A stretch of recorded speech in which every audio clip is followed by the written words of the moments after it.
Sí,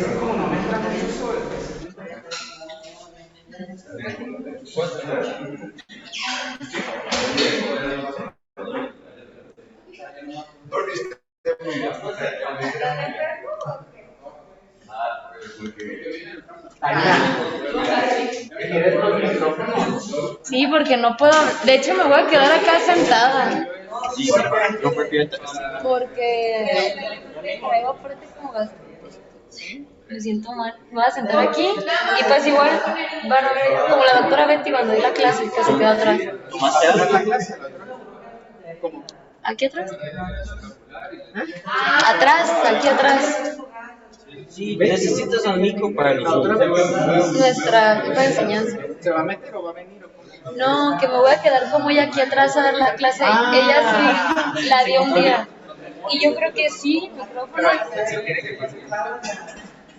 Pero le voy a decir que me siento mal. ¿Tomaste algo? Sí.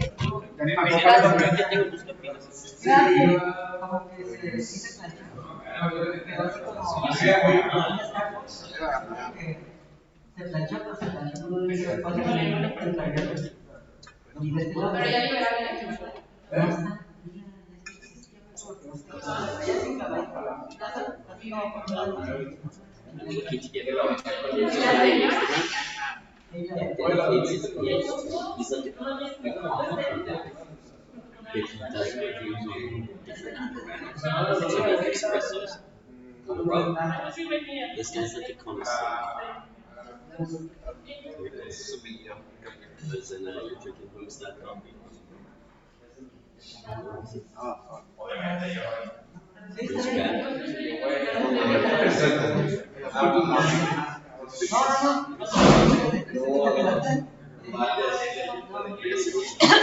got like a vanilla.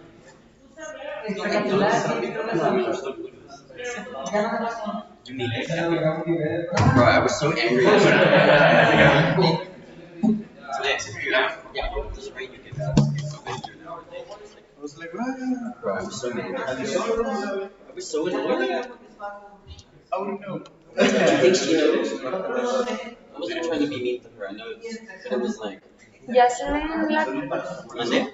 en el Zoom. Ya compartí pantalla.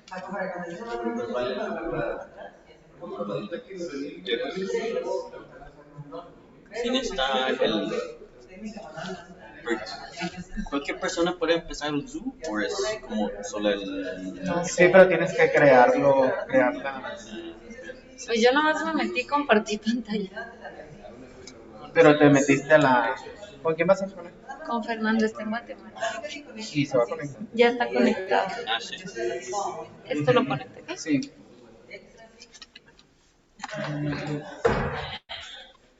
Y nada más ahorita Pues se supone. acá lo del micrófono.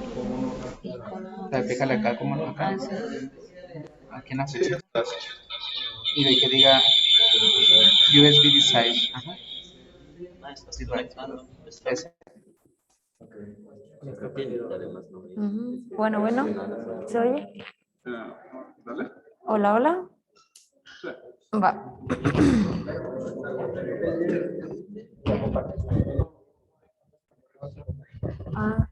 Con razón dije, ¿por qué no se ve?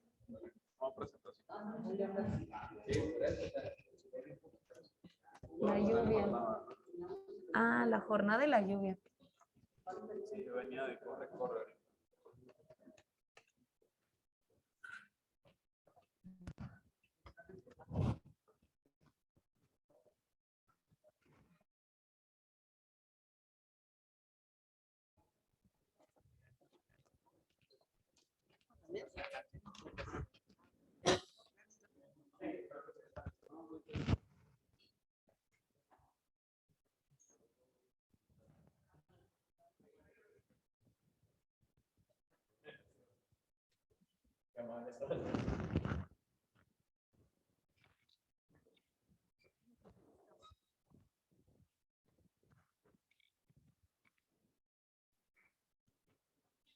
Sí.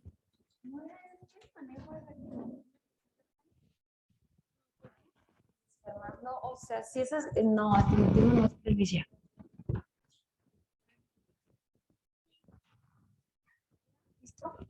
Sí, Fernando me dijo.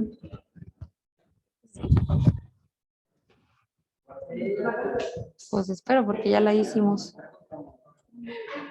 Creo que lo... Ahorita checo. Pero que, gracias. Ujú.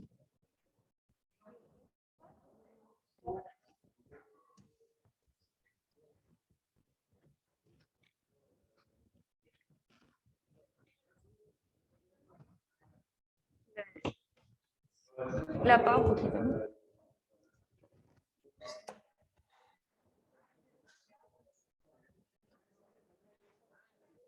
¿Qué fue eso?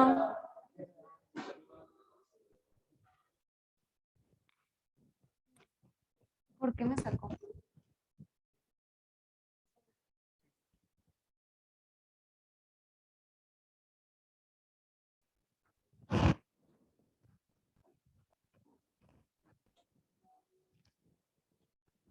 ¿Sabes qué pasa?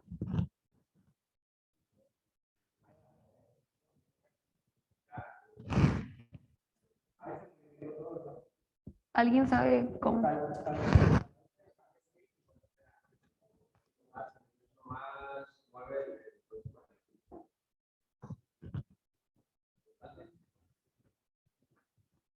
Espérame. Ajá, lo que voy a...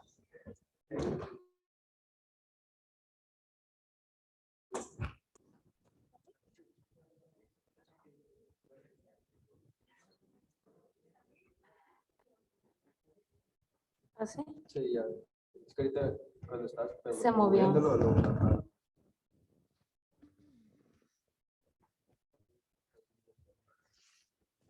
Listo. Pues sí, muchas gracias. Pero no, no, es que me siento un poquito mal. Solo que no...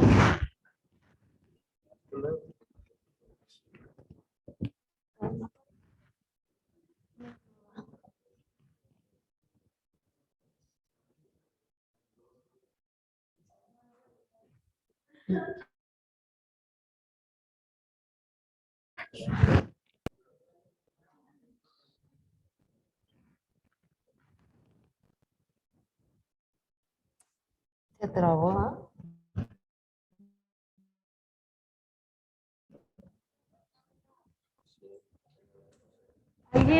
¿Alguien le entiende a esto, por favor? Ajá, Sí, es que me ya, salgo, ya ¿ah? sale aquí que se salió, pero ahí sigue proyectándose. Sí, me salgo de todo, ¿no? Yo creo, dejar de compartir. No, porque bueno, es más, ¿verdad? Por eso Perdón, no le conectaba. perdón, Ya güey. probaste apagar y prenderla. Eh, Es que sigue, o sea, saca.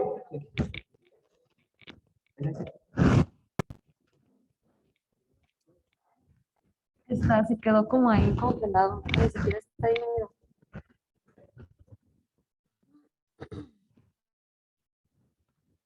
Y luego aquí es avance y no.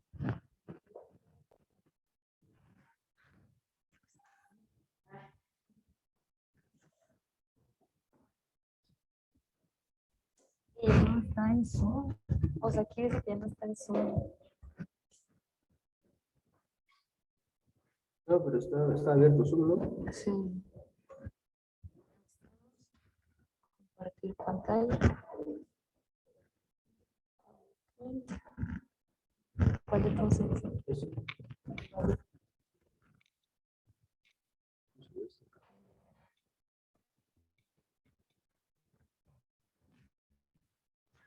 Se confirmó.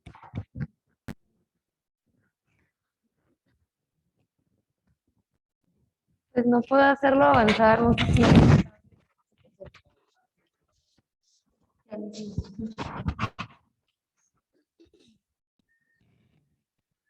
Déjame compartir pantalla.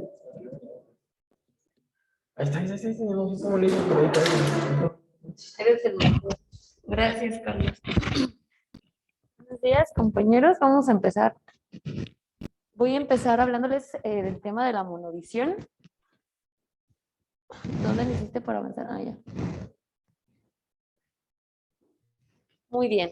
Bueno, la mayoría de los primeros trabajos que se realizaron en el tema de la monovisión, que ahorita vamos a explicar en qué consiste,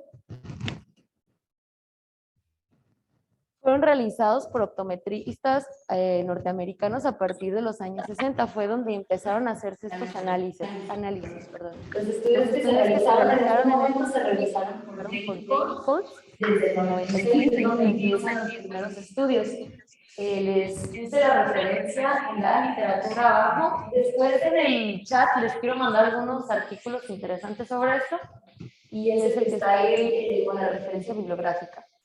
Este mismo estudio analiza las posibilidades de la aplicación en cirugía refractiva y concluyen que se va a tratar de un método aceptable y seleccionado para cada paciente. Permítanme un poquito. ¿Se salió? ¿Es eso? Permítame un poquito porque no avanza mi compu. Sí, está a un lado. Bueno, para entender qué es la monovisión, primero debemos de entender que es un recurso quirúrgico que vamos a utilizar en diferentes situaciones frente a pacientes presbitas. El paciente debe tener defectos defectos refractivos previos como miopía, hipermetropía, con o con sin presencia de astigmatismo y pacientes sin defectos refractivos previos, pero que inician con el proceso de presbicia. ¿Se puede adelantar la siguiente? Debemos entender la función de nuestro cerebro con la fisiopatología o la fisiología de la monovisión, entendiendo que el cerebro aprende a adaptarse siempre a usar un ojo y el otro dependiendo de las actividades que esté realizando. Entonces, desde este momento debemos de entender la clasificación de nuestros pacientes y las actividades que realizan. La monovisión para la presbicia pues va a consistir entonces en corregir y vamos a dejar el ojo dominante con la mejor visión lejana posible y corregir el ojo contralateral ajustando esta visión cercana que necesita el paciente, llevándolo a un grado tolerable a la anisometropía. ¿Qué recursos tenemos? Pues tenemos que alcanzar estos resultados. Se empezaron a realizar con lentes aéreos. Los optometristas que les comentaba, los norteamericanos, desde el 96 iniciaron con este tipo de experimentación de la monovisión con lentes de contacto. Para después el avance de la tecnología con cirugías plano corneal y al final pues los lentes intraoculares, que es un tema que también vamos a tocar aquí adelantito ahorita. Requerimos principalmente saber manejar la dominancia de nuestro ojito, saber las técnicas correctas para saber qué ojito es el dominante y en cuál vamos a aplicar visión lejana y cercana. Y la capacidad para suprimir las imágenes borrosas de cada paciente, dependiendo de la distancia del objeto. Entonces, en sí la monovisión en la presbicia será el ojo que ve claramente de lejos, observar estos objetos cercanos borrosos, y el ojo que ve bien de cerca va a observar los objetos lejanos borrosos. Tenemos que hacer una supresión. Entonces, debido a la anisometropía, para la distancia de un ojo siempre estará enfocado y el otro no. El paciente debe ser capaz de suprimir la imagen. Esto básicamente pues también es el cerebro de cada quien, por eso debes de analizar también pues la disponibilidad de tu paciente y muchos temas ahorita que vamos a ver adelante, pero sí ver también su habilidad, ¿no? Para esto. Los fenómenos se conocen como supresión interocular en la base fisiológica a la que se asienta la monovisión exitosa. Y bueno, la supresión que es más completa cuando no hay una dominancia clara de un ojito, es decir, cuando la preferencia de la mirada es alternante. Si la dominancia fuera muy marcada, la supresión del ojito inhibido aumenta la interferencia de imágenes borrosas y va a disminuir la profundidad útil del foco para la visión cercana. ¿Cómo vamos a lograr esto? Pues primero sabemos en qué no debemos solo guiarnos, y esto es en la agudeza visual y la refracción, recordando pues que la dominancia se establece desde la infancia, desde el desarrollo. Por lo tanto, en una consulta de un paciente con deseos de cirugía de monovisión, pues también tenemos que hacer estudios, por ejemplo, de ver si el paciente no es ambliope. Es uno de los ejemplos que también hay que tener muy en cuenta. Saber a quién sí, a quién no vamos a operar de monovisión. Y pues defectos refractivos que aparecen con posterioridad también debemos de hacérselo saber al paciente. Entonces, primer paso, pues tenemos que saber cuál es la dominancia de nuestro paciente en la preferencia de su fijación. Hay varios test que se pueden hacer en el consultorio. Está el test del agujero en la cartulina, holding the card, que es, pues en pocas palabras, se enmarca un objeto lejano a través de un orificio de 2 centímetros practicando en una cartulina o bien con las manos unidas formando un círculo, y si ocluimos el ojo que está fijando, el objeto desaparece. Entonces, de donde vemos el objeto dentro de este orificio, ya sea hecho por las propias manos del paciente o la cartulina, pues será el ojo dominante. Leí algunos estudios, no sé si la estadística pues sea real, pero dice que las mujeres generalmente tienen un ojito dominante izquierdo y los hombres derecho. Pero la verdad es que varía. No sé la experiencia del doctor ahorita que nos comente eso. Otro tipo de estudio para fijación, el test del espejo. Esto es fijar la mirada en un espejo situado a 20 centímetros, en cuyo centro hay un círculo de 1.5 centímetros. Y el sujeto mira su propia nariz situándola en el centro del círculo. Entonces el paciente va a identificar su ojo fijador con oclusión alterna. El más común que vi que se realiza, pues es el primero que les dije, el de la cartulina o las propias manos del paciente. Otro ejemplo que podemos hacer es el test de determinación del punto próximo de convergencia, donde el ojo que primero va le da divergencia según acercamos el punto de fijación, como vemos en el ejemplo del paciente, hacia la cara del sujeto.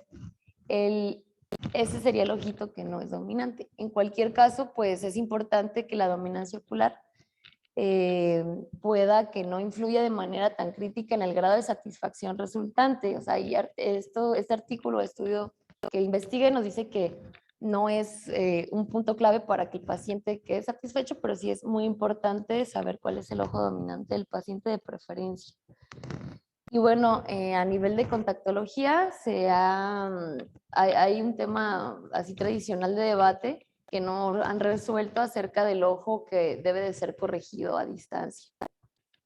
Hay dos tipos de monovisión, la monovisión plena, que es más de dioptría, según la anisometropía inducida.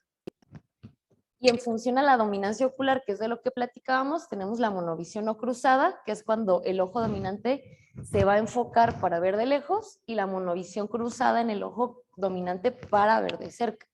Debemos considerar el equivalente esférico también, como la dominancia ocular, y así es como hablamos de monovisión convencional para referirnos a la visión plena, no cruzada. Esta es la que se plantea normalmente y ofrece tasas de satisfacción del 86 al 96%. O sea, es bastante importante. No hay que considerar como única modalidad ofrecer resultados para que haya un éxito satisfactorio el hecho de monovisión cruzada con índices subjetivos de satisfacción similar. Esto hace replantear la importancia de determinar la dominancia ocular cuando se plantea una monovisión.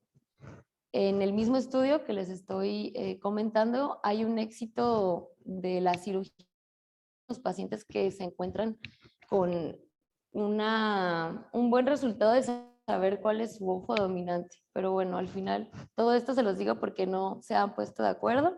Hay algunos cirujanos donde no toman en cuenta esto, pero pues sí habría que buscar resultados en cuanto a la satisfacción del paciente, que pues al final es lo más importante.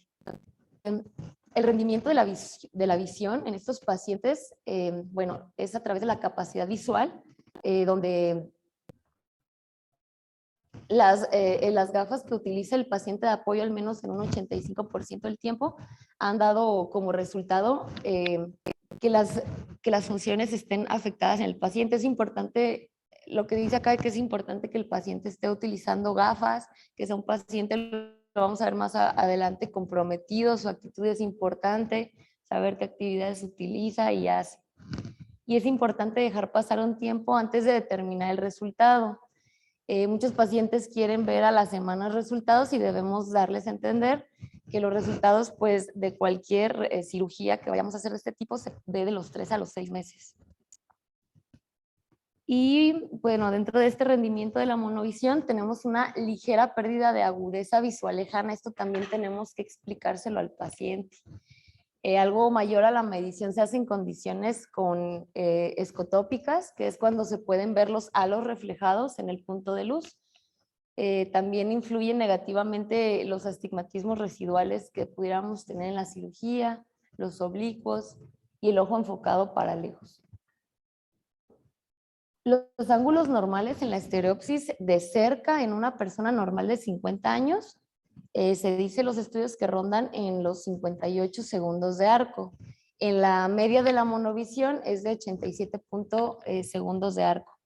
Por lo tanto, hay una pérdida de estereopsis y esto hay que hacérselo saber al paciente en un lenguaje que él entienda para entender pues que esto va a mejorar su visión cercana principalmente, pero esos segundos de arco pues sí los va a notar y también depende mucho de la actitud y personalidad del paciente.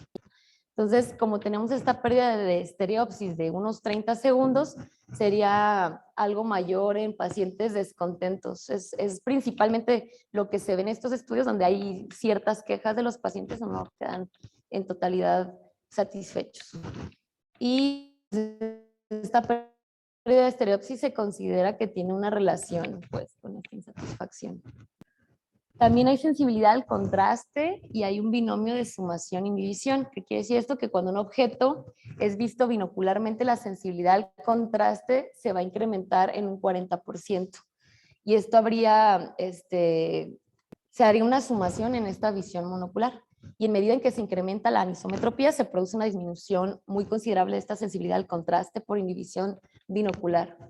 Si aumentamos la diferencia de graduación entre ambos ojos, habría una supresión total de uno de ellos y cesaría la inhibición y la sensibilidad mejor, para llevar a un mejor nivel monocular.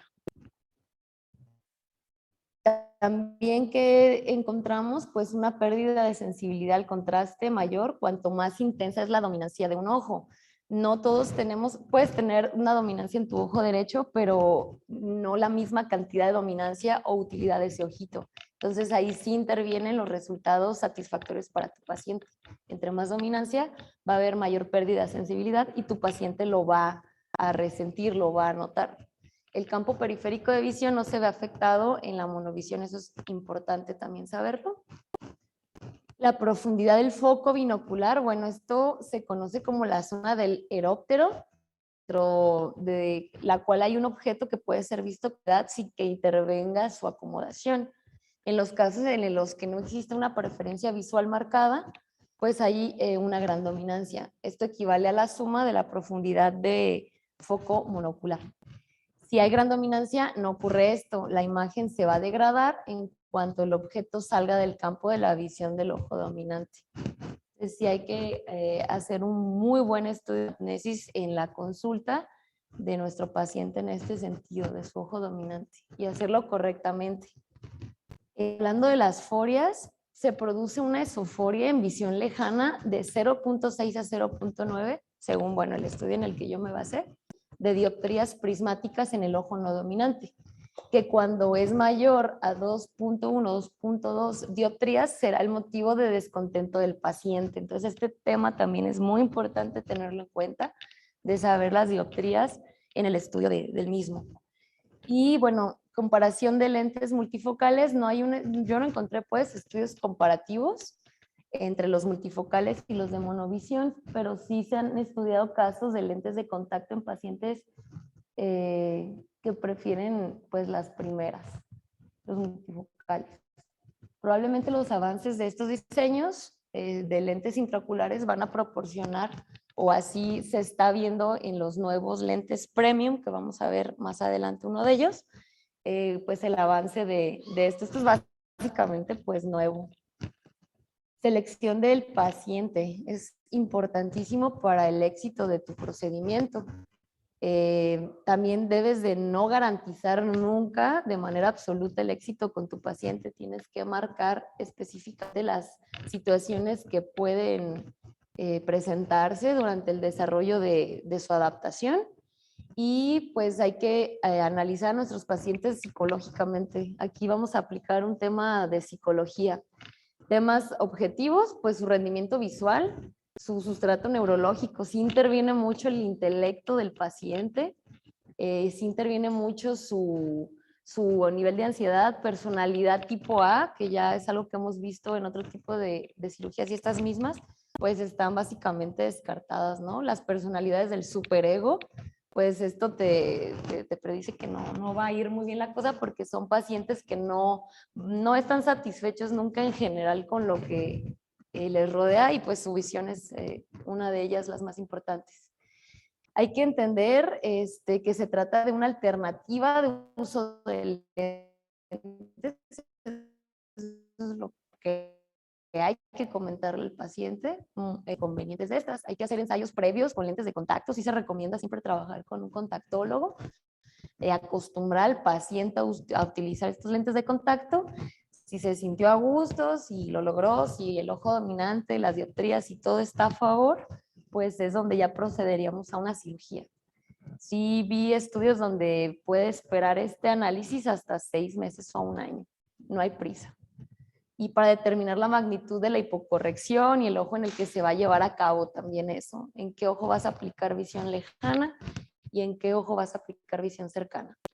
Y pues a veces nos vamos a encontrar con pacientes que refieren la monovisión cruzada. Esta prueba no es posible en el caso de una cirugía de catarata porque, bueno, va a incrementar el porcentaje de éxitos cuando se haga previo a un proceso refractivo.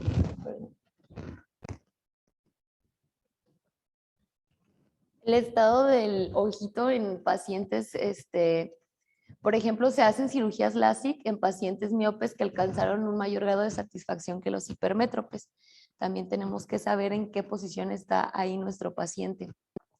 Dentro de las cirugías de monovisión también hay LASIK. En este caso, pues yo estoy hablando de los lentes intraoculares. Ahorita vamos a explicar técnica quirúrgica, qué lentes son, pues no mejores, pero más bien qué lentes podemos escoger para nuestros pacientes, pero tenemos que entender que también la cirugía refractiva está jugando un papel importante en estos casos.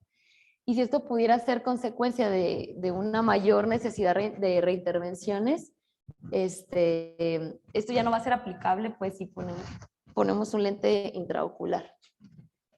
Y bueno, resultados, según la selección de pacientes de este estudio, la monovisión y la cirugía del cristalino realmente son cirugías satisfactorias. Solo si sigues al pie de la letra las recomendaciones de más bien cuándo no debes de hacerlas, los resultados generalmente van a ser bastante positivos.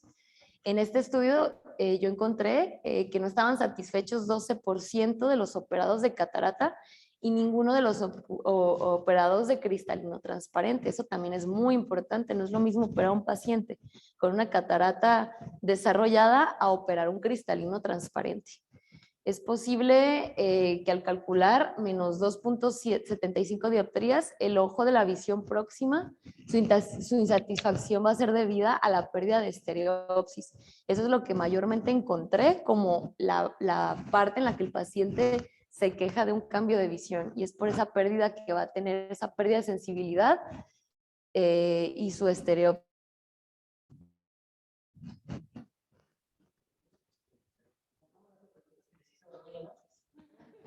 Perdón, Doc. El 12% no estaba satisfecho. O sea, quiere decir que el 100% de los pacientes sí estaban satisfechos o que 0% no estaban satisfechos. ¿Qué significa eso? El menos 2 puntos. ¿Es bueno o muy malo? Es bueno. No se entiende. Ah, perdón. Ah, ya entendí. No, es bueno el resultado. Sí. No me di a explicar. Lo voy a corregir. Lo voy a corregir cuando los vamos para que quede. Sí, generalmente pues son pacientes satisfechos. Gracias. Sí, igual al subir la diapo va a quedar corregido esto. ¿Qué exámenes previos tenemos que realizar? Pues son estudios y exámenes habituales donde hay que hacer énfasis en la agudeza visual con y sin corrección de lejos y cerca. La mejor corrección óptica es para ciertas distancias, siempre el ojo dominante, aunque hay estudios que dicen que no es importante, pues en conclusión yo encontré que sí debes de tomarlo muy en cuenta. El examen ortóptico, que es explorar la motilidad ocular extrínseca para detectar descompensaciones, por ejemplo, en estrabismos preexistentes o alteraciones que puedan aparecer al que tú induzcas una monovisión. Puede haber intolerancia a la alteración de la función y la pérdida de estereopsis. Entonces, buscar siempre muy bien antecedentes, ambliopías. Si tú vas a corregir, puedes provocar una una exotropia en el paciente. Todo eso es bien importante.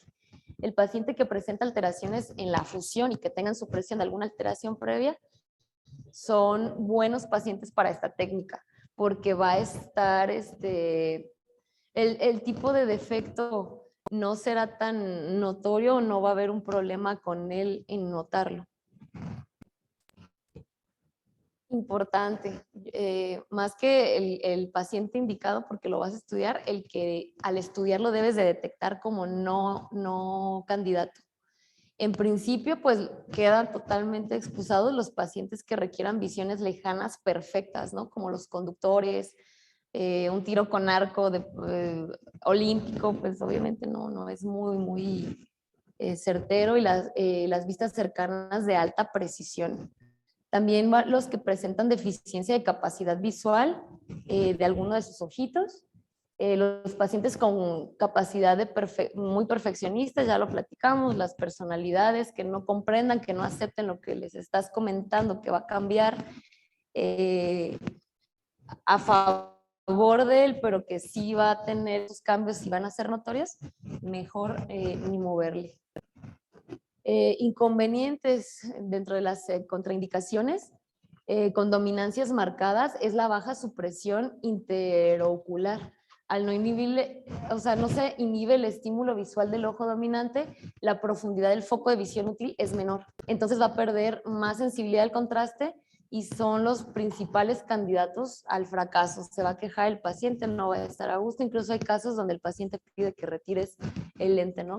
que colocaste. Y la especial contraindicación pues son los casos de forias o de visión binocular que sea inestable. Esto pues si existe una supresión alterna puede tratarse de un buen candidato. Puede ocurrir en casos de anisometropía previa en donde los resultados suelen ser pues bastante buenos. Personas que deseen, a las indicaciones son personas que deseen limitar al máximo su uso de gafas, son personas que sí se pusieron sus gafas, eso es importante, que fueron disciplinadas, que cuidaron su visión y ahora pues quieren limitarlo lo más posible, pero tampoco les molestaría en un punto tener que usar las gafas, los lentes, para alguna actividad especial. Eso también es importante, que el paciente tenga esa cooperación, ¿no? Y que no tengan requerimientos visuales muy exigentes en sus actividades. Es importante entender que el paciente comprenda que el ojo que enfoca de lejos no va a ver bien de cerca.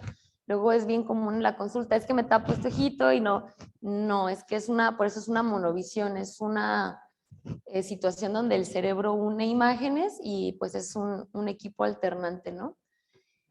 Y podemos improvisar una monovisión cuando el primer ojo intervenido resulta levemente miope. Esto también son situaciones que pueden suceder después de la cirugía y bueno, en estos casos se recomienda no realizar un intercambio de lentes antes de intervenir el segundo ojo.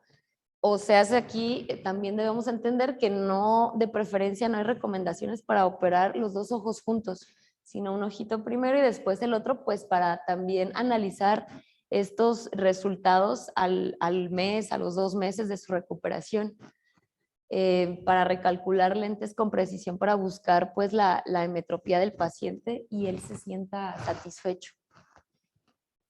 El grado de la monovisión planeado puede ser variable, pero se recomienda una miopía para que el paciente no tenga situaciones de queja de 1.52 dioptrías es lo que se recomienda. Es donde se ha visto la curva donde el paciente ha estado satisfecho la mayor parte del tiempo.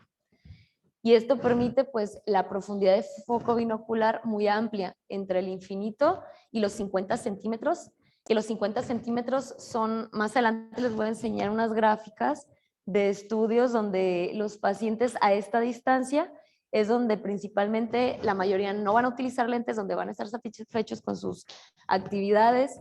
La computadora, principalmente un libro está a esta distancia o cualquier actividad de cerca, sin crear una anisometropía muy elevada.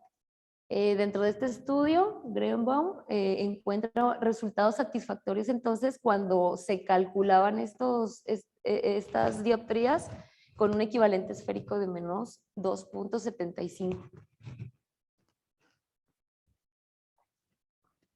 Se trata de cerca de, perdón, la elección importante de saber qué ojito escogemos de lejos y cuál de cerca. En el caso de un buen balance se entenderán dos parámetros importantes.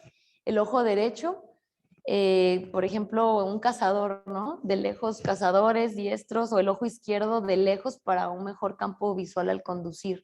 Entonces es bien importante saber qué actividad es la que realiza tu paciente con mayor frecuencia. ¿Cuáles son las ventajas de realizar monovisión, el acto quirúrgico? Bueno, una buena capacidad visual del cerca y lejos, suficiente en casi todas las actividades. Casi.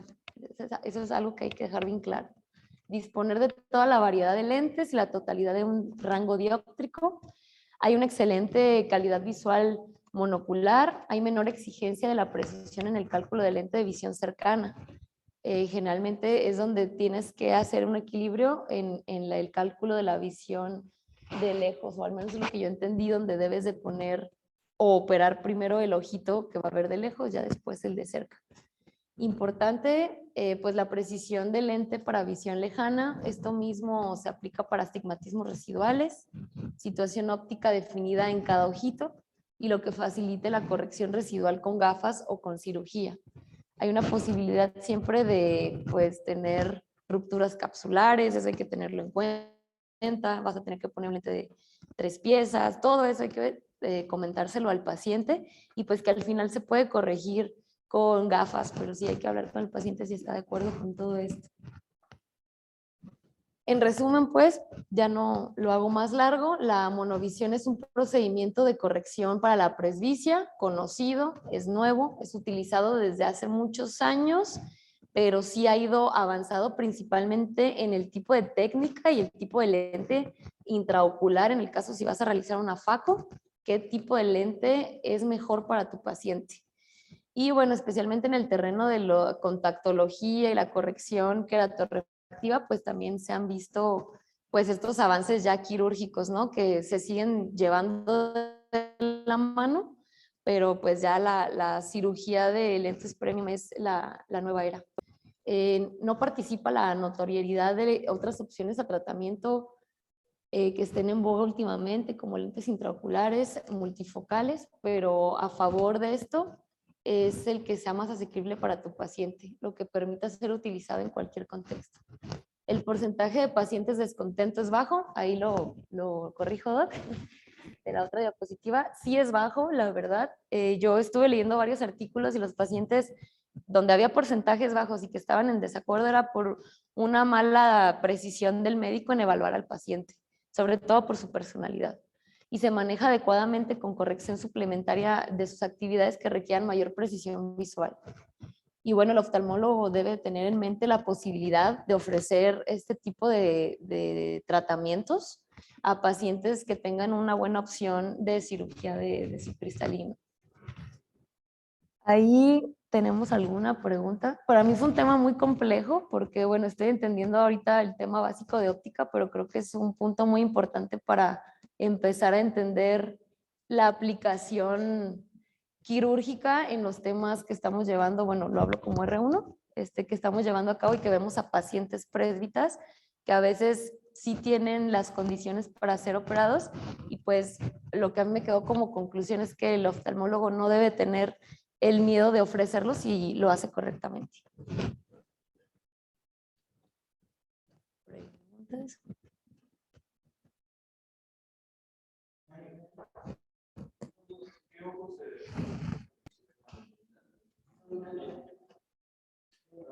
Y yo tengo otra duda, doctor, de todo lo que leí en un artículo que sí tomaras primero el ojo dominante para operarlo primero, pero en otros decía que no importaba, en otros que los dos ojos.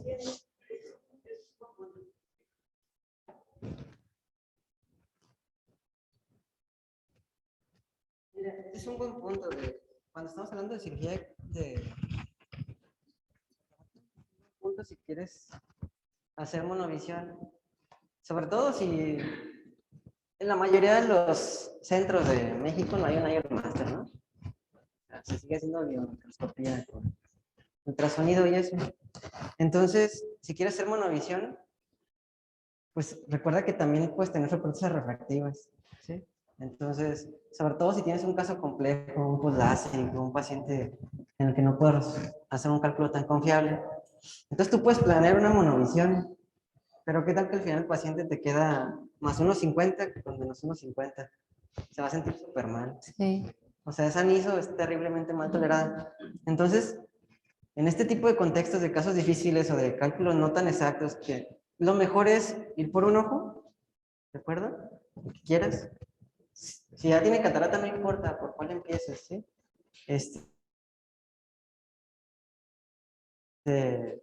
Y por ese ojo, y después en base a ese cálculo, si te salió como querías, pues ya nomás corriges lo que querías en el otro. Y si no, adecuarlo a ese resultado del cálculo. Tu intento de monovisión, ¿no? O sea, podría ser por el dominante buscando la metropía. Exactamente, sí. Y si ese te queda hipermétrope, pues al segundo lo dejas totalmente métrope, ¿no? Y así pues sucesivamente. Okay. Sí, eso es muy importante. La otra cosa, hay pacientes donde, bueno, para empezar, yo no hago monovisiones completas. Las monovisiones completas, cuando se empezaron a reportar, es dejando -3. Okay. Yo creo que -3 no se tolera. Lo más que puede tolerar un paciente es unos 50, unos 75, ¿no? Eso es lo que más. Y lo que yo más común hago son micromonovisiones, ¿sí? Excepto en los pacientes miopes, son los únicos que sí les llego a hacer un poquitito más, ¿sí? Pero bueno, y eso les da un muy buen resultado, la verdad, refractivo. Las monovisiones de unos 50 a -0.75. Pero hay pacientes donde no son todos una elección. Hay pacientes donde tiene que ser una obligación dejarlos con monovisión, ¿no? Pacientes que son bastante miopes y que no usaron lentes, ¿no? Por ejemplo, no lo puedes dejar en métrope. O sea, quieres dejarlo bien contento, déjalo miope.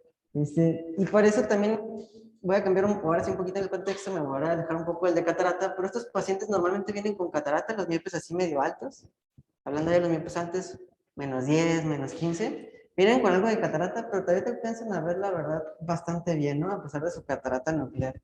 Puedes refractarlos a pesar de su catarata, ¿no? De repente dices, que ya no veo como antes. Bien, súper importante, nosotros checamos nuestra visión, checklist de todo, cálculo con IEL Master, todo perfecto. Y adivinen que el paciente no está contento. Entonces, de ahí surge una pregunta. ¿Cuál es la manera más fiable de saber si un paciente es ambliope? La más fiable de todas. En la visión lejana, en los contrastes, en estereotipos. La manera más fiable, así consultorio rápida, de saber si el paciente es ambliope, es chequen la visión cercana en cada ojo. O sea, si el ojo que tú vas a dejar con monovisión te ve un Jäger 4, ¿para qué le vas a hacer monovisión? No, deja los dos igual de miopes, ¿sí? Okay. Y ese es un error bien común, tanto en LASIK, pacientes miopes muy altos que nunca han usado lentes, tienen -8, así, o que les van a poner un lente intraocular refractivamente, y dicen, le voy a hacer monovisión. Caray, los números están perfectos, pero el paciente no ve de cerca. Sí, nunca checamos el ojo el que queremos hacer la monovisión, cómo viene de cerca. O sea, siempre probamos la visión de cerca con los dos ojos abiertos. Sí. Y entonces, pues, el paciente está ambliópe y no puede hacer monovisión. Sí, errores como muy comunes. Ya hablabas de la profundidad de foco, porque aparte de ahí te quiero hacer otra pregunta. Vamos a salir un poco, ahora sí, el rubro, por lo de la profundidad de foco. ¿Dónde se ven las imágenes? No, ahí tenéis arriba, profundidad de foco. Ajá, ya sé cuál. Esa, ¿verdad? Bueno, Ay, por ejemplo, no sé, a Carlos le tocó que yo a los pacientes hipermétropes, sí, 40, 50 años, les hago o nada de monovisión, o una monovisión bien chiquitita. Porque como encurvas la córnea y de plano en el centro le dejas muy prolata y plano, pues les das una profundidad de foco bien bonita. Y son pacientes que se vuelven se mueve. eternamente no presbitas. O sea, 70 años y siguen viendo bien de cerquita, ¿no? Por la profundidad de foco. Pues también se puede jugar con esto, no en cirugía de catarata, pero por ejemplo en un LASIK sí, no hace falta, hay pacientes muy hipermétropes que también tienen una córnea bien planita, ¿no? Entonces le haces córnea medio curva y ven más bonito que lo que nunca vieron. ¿Qué es eso del Európtero? Pues lo encontré como el punto, ay, ¿cómo era? Sí, es de la estereoxis, pero es como era el punto de fijación máxima de que el paciente tenía en la acomodación. Yo así lo entendí. La zona del Európtero. Bueno, pero no sabemos, nadie sabe qué es el Európtero. Okay. ¿Qué tal que no entendemos esa diapo? No, por eso quería que lo pusieras. Yo lo puse porque así venía el lenguaje. Con la profundidad de foco y uno lo ve, son pacientes que tienen la cartilla aquí, veo bien. Tengo la cartilla acá, también la veo bien. La zona intermedia, bien. ¿Verdad? Sí, y dan muchas preguntas, ¿verdad? Sí se entendió bien, pues, lo de la monovisión y sus limitaciones, ¿no? Yo tuve una diapo, venía, o sea, si era cruzada o no cruzada, pero decía que el ojo dominante lo dejaba de cerca. Ah, sí, es que la monovisión cruzada tú la puedes hacer, por ejemplo, si el ojo dominante, sin querer después de la cirugía, ya te quedó miope. Entonces puedes dejar el otro metro, pero como estrategia refractiva no es lo que normalmente se hace. Se tolera mucho menos que hacerlo como normalmente se hace. O sea, solamente si el primer resultado ya no quedó. puedes intentar en el otro ojo hacerlo en métrope, pero solamente como casos como de ese tipo. Pues planeado no. Planeado no es, de hecho le puse por ahí que no es recomendable la monovisión cruzada como procedimiento. Doctor, nada más para que no quede la duda, ya lo encontré. Es que lo puse porque en los estudios que yo encontré ese es el lenguaje correcto que se usaba. Igual para mí también es bastante nuevo porque estoy apenas entendiendo la óptica. Pero el oróptero se define como el lugar geométrico de dos puntos en el espacio que dan lugar a una misma dirección visual para ambos ojos, sin necesidad de que se produzcan movimientos oculares tipo funcional. Es el punto de equilibrio entre esa fijación o acomodación. ¿Mande? Exactamente, es la zona donde no tiene que acomodar el Pues paciente. es Y aún así ve óptica. bien de cerca. Pregunta de consejo. No, tiene comodidad, mira, sigue estando cerca y sigue viendo bien. En cuanto Ejemplo, un paciente lo deja su perímetro después de la cirugía de catarata. ¿Quién te va a ver mejor de cerca? ¿El que tiene -1 del cilindro o el que no tiene nada de cilindro?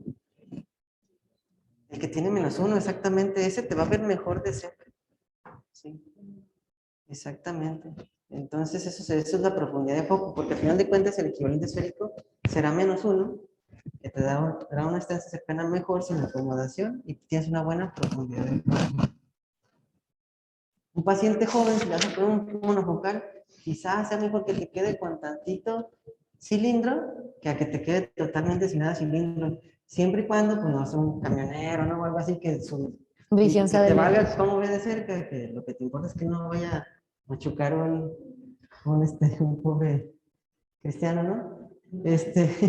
Y sobre todo porque muchos de estos pacientes, se me hace muy gracioso a mí que te digan pacientes en cuentadedos. ¿A qué se dedican? No, soy chofer de autobús. ¿Qué onda? O sea, ¿en qué momento se esperó hasta el cuentadedos para venir a quitarse la catarata, no? O sea, si tú sabes que ese paciente no se va a poner lentes tampoco después. Entonces, ahora sí que le escuchas al paciente un poco, pero dices, no, yo sé cómo se va a comportar, tengo que dejar súper bien de lejos. me ha tocado ver más pacientes inconformes con monovisión, pero con láser. Pero veo que muy pocas personas hacen la prueba de contacto. Sí, Para ver si el paciente se adapta. yo antes siempre las hacía. y les decía, bien, se va a ir en 3, 4 días, cuando tenga tiempo para quitarle el lente, o en cuanto se caiga, pues ya me hablen y dicen cómo se sintió. Sí, nomás que ya no tenemos los lentes de contacto, pues, pero sí, sí sería bueno a todos hacerle prueba de tolerancia, ¿no? Con su contacto. Sí te acuerdas que antes teníamos un montón, ¿verdad? Y de todas las medidas, un montón de cajas, ¿no? Se fueron caducando. Sí, Incluso, siempre es Doc, bueno, o por lo menos hacer una prueba rápida ahí en el consultorio, ¿no? Porque hacemos la refracción normal y, sí, sí, muy bien, pues vamos a hacer monovisión. Y jamás el paciente se le puso aquí, realmente no se le midió ni a cuánto llegaba, ni siquiera se le puso carita feliz o carita enojada.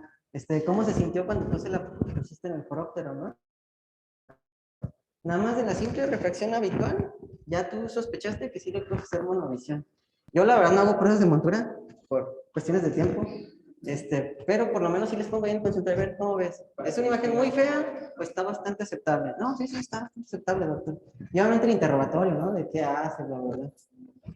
recomienda el dato que también leí en este artículo, era que pues, recomendaban, como dice José, el tema de lentes de contacto por unos meses antes de la cirugía, o es exagerado.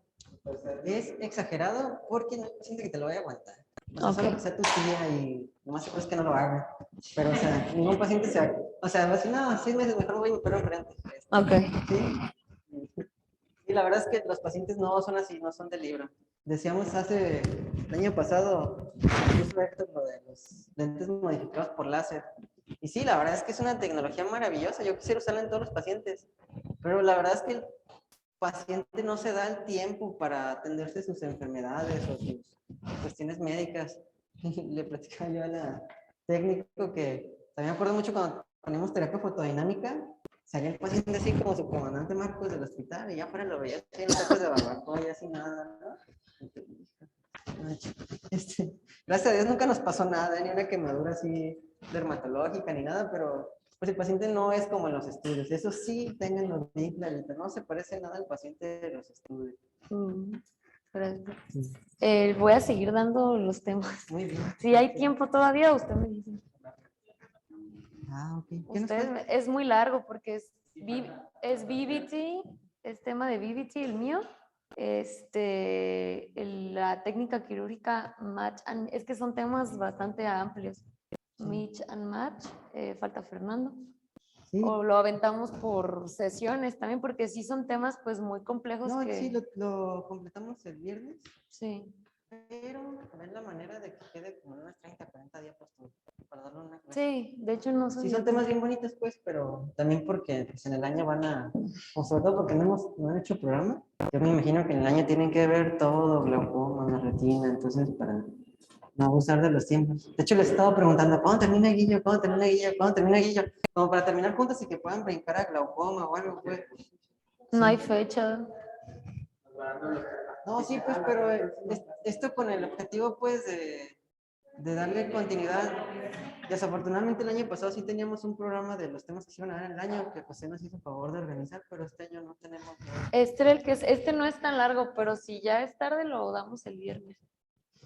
Esa era la presentación del lente intraocular. El viernes sirve que los acomoden ahí para que queden unas 30.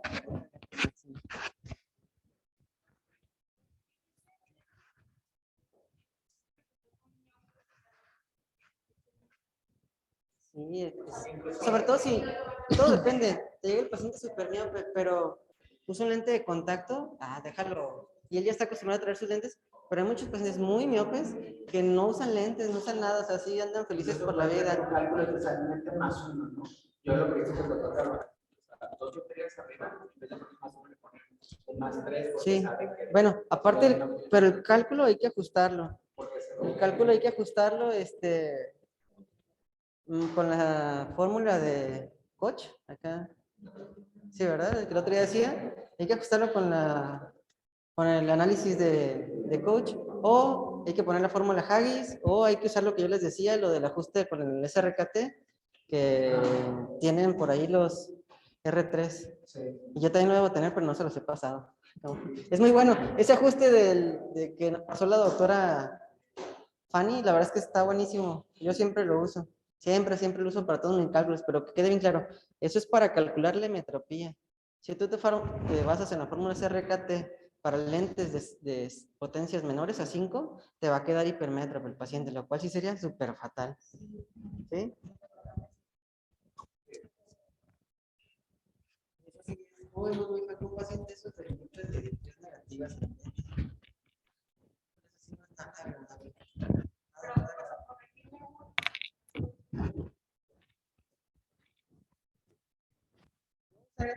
Es que si no usan lentes, están acostumbrados a ver muy bien de cerca, y esa visión tan buena cerca no lo vas a lograr más que con un -3, un -4.